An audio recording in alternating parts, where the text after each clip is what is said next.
Hello there, Sarah from 17 once again, introducing you to my Ninja Gaiden Beginner's Guide to Master Ninja, and this is Chapter 3, Skies of Vengeance. So this is when the game actually starts to become quite manageable. This is not too bad of a level. You're going to be introduced to some new enemies that fight in a little bit of a different way. Do not be fooled though, this can still be as hard as any of the other levels, you just have to approach it right. And some bits I approach really well, other bits I don't approach quite so well. So, like I say guys, this is not going to be the biggest display of skill, this is just going to be some of the methods that I found that helped me get through it. And I am by no means a Ninja Gaiden master at all. I don't have the time to put that kind of time in, although I wish I did. It's just not possible these days. So, what you do at the start of this level is you have to come into this room to pick up the map to trigger the cutscene, and these are the enemies. So this is two types of, I think they're called G-something soldiers. And the white dude that I just killed, he's not too much of a problem. The only real threat that he poses is his AI is super aggressive and he'll try and grab you a lot. And if they grab you, they do a lot of damage. The black guy that you just saw, it might not be black underneath his armor, but the black armored guy, he is the worst. He's the pain in the ass in this level, because you'll notice he's super aggressive, he blocks nearly everything you throw at him, and he really loves grabbing you. He will break your guard, he will grab you, he's a dickhead. And the best way I found to get past him is to wind path off his head to stun him, sometimes throw shurikens to keep him stunned, and then link it to a move to kill him. If you can knock him up into the air with the square triangle or forward triangle, which is just the airstrike, you will be able to finish him off with the triangle on the ground to execute him. Obviously the wall bouncers are really effective, or you can do what I just did then, but you'll notice it didn't kill him because he does have quite a lot of life. But just wind pass into an on-landing charge and then take him out. But just look at that, dude. You can hear the clangs of my sword when I'm trying to hit the bastard. And now I'm in trouble because I can't get away. I accidentally pick up that essence instead of using it. And it just looks like it's probably going to go downhill. But oh, I missed with my UT. No, not good at all. One thing I've not mentioned as well, for the people that might not be aware of some of the more subtle parts of this game, there is something where you can stack essence, and what this means is if you hold the block button while you're playing, which is something that you should be doing quite a lot once you get used to the difficulty, it will actually stop Ryu from absorbing the essence, and it allows you to use the essence as you see fit.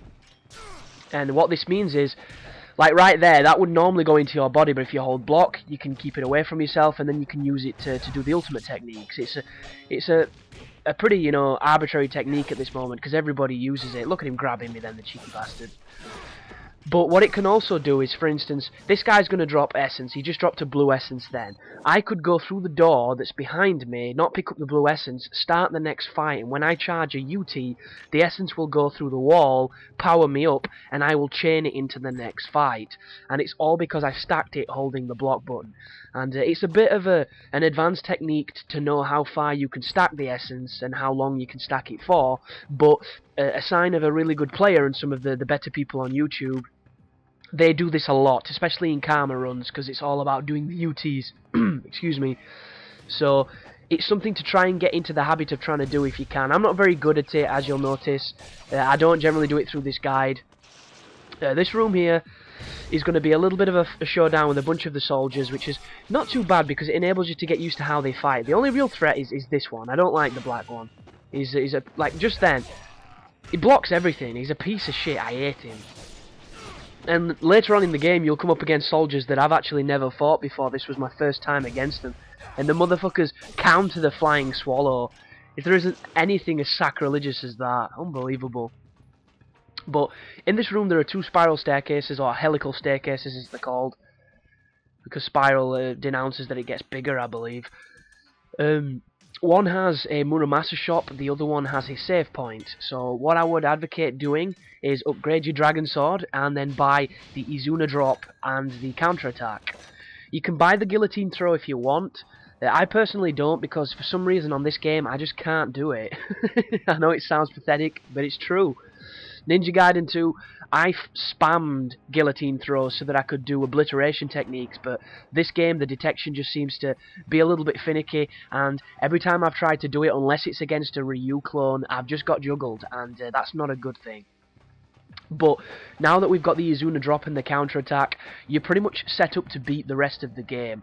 The Azula Drop is the move that you'll remember from the Dead or Alive games, where Ryu goes into the air, he spins around, and then he comes down with the enemy and pile drives them face first. It is an exceptionally damaging move. It's generally an insta-kill on the standard enemies if you can catch them in it.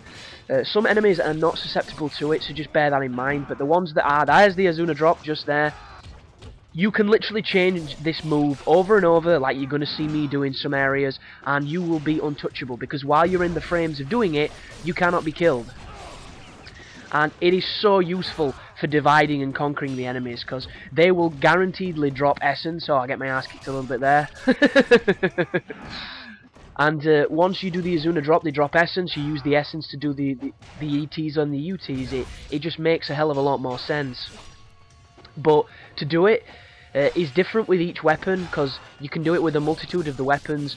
I'm not too good at doing it with the other weapons other than the Dragon Sword. I'm okay with the DCTF, which is the Dragon Claw and the Tiger Fang. I can do that one. The Luna's not too bad, but it can miss quite a lot, so I don't generally do that. And I don't think I've ever tried to do it with anything else. But the move itself is square triangle, square 3 times, and then triangle.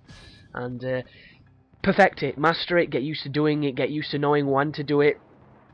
It'll save your life. It will really save your life. It's my favourite move on the game. I never get bored of doing it, and you're going to see me do it a lot. So I do apologise if you don't believe in Azula Drop spamming, but that's exactly what you're going to see me do, because it is such a powerful technique. It is really, really good. But I need to put an instruction in, an annotation in one of my videos that I've completely forgot to do, that I've just been reminded of right now. Earlier on Chapter 2, I purchased the Armlet of the Moon because I thought it gave Ryu attack power, and I must have been nervous at the time or just not paying attention because I was too busy focusing on, trying to, get a good run or something when I was recording. I bought the wrong amulet. Yeah, I know, it's kind of fucking weak. I've played this game 4 times and I have never bought this amulet before, and for some reason I bought it this time and didn't realise. So at this moment in time I do not have the advanced attack damage of the Armlet of the Sun. I have the advanced defense resistance. So if you're wondering why I seem to take maybe a little bit less damage than you do, it's because I bought the wrong amulet.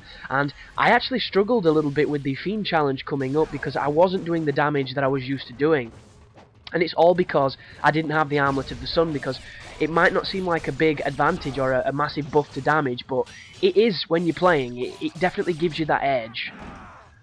And another thing as well, the Fiend challenge coming up, if you don't know what the Fiend challenges are, they're basically challenge rooms which you go into and you'll fight a gauntlet of enemies, and then you'll get a prize at the end of it, which can be increase the size of your life, increase the strength of your magic or your Nimpo, all that good stuff. The only problem is, with each difficulty, the amount of enemies that you will fight goes up. So on Master Ninja, you take on like hundreds of enemies on some of these rooms, and they can take about 10 minutes. And they're not the easiest of things because they generally escalate the enemies, and you'll get cheesy rocket launcher guys or grenade launcher guys, and I fucking hate them. And things like that. But one thing to bear in mind, on this level, I'm going to show you the Fiend challenge. Only attempt the Fiend challenge if you're not confident in your skills. Once you've got the upgrade, because before you upgrade the Dragon Sword, I found the challenge to be significantly more difficult. Once you get it though, it's definitely doable. Also, if you're wanting to farm essence, which is the ability of, killing the same enemies to get a lot of currency to upgrade your weapons, you can do it on the Fiend challenge. This is the Dragon Claw and Tiger Fang. It is one of the best weapons in the game. Make sure you grab it. I'm not too sure if Muramasa gets it in his shop if you miss it. I know he did that on Ninja Gaiden 2, but this is a completely different game to Ninja Gaiden 2. But the way that you farm essence in the Fiend challenges is when you go inside them, fight a bunch of enemies, but then back out before you complete it. If you do that, you will keep the essence, and then when you go back in the room, it will start the fight all over again. If you've got enough patience, you could do this until you max out your essence, and then you'll be able to buy all the healing items and all the upgrades that you could possibly want. But personally, I would say don't do that, because it'll probably breed, complacency in your game and you'll not get better, you'll just rely on using a lot of health items. That is the end of the first part of this video though, guys. I will continue this little talk into the next one, so thanks for watching. I hope you're enjoying it, and you take care now.